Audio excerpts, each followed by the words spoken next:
Welcome to King Silk Art. This is truly some of the most spectacular art that man has to offer. What you're seeing is this is all silk embroidered, and it comes from a province in China called Suzhou. And this art has been being done for over 2,000 years.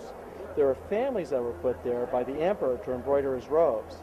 What they do is they'll take all the silkworms, they put them in these baskets and feed them on mulberry leaves.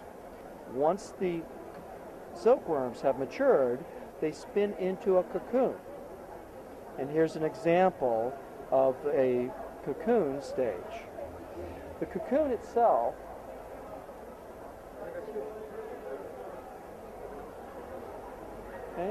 and what they do with this is they'll take a vegetable dye, permeate the silk with the dye.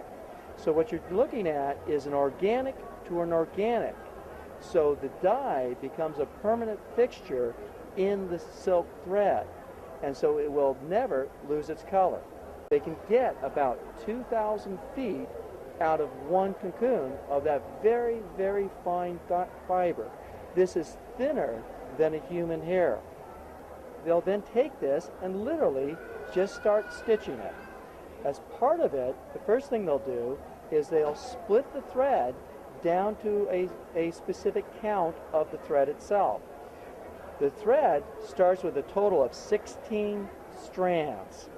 Depending upon the quality of the piece, they will determine how many strands they use to actually do the work.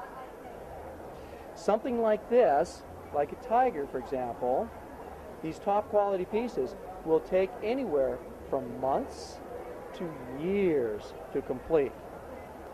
So if we look, for example, at the back of one piece, and here you can actually see that how lovely it actually is.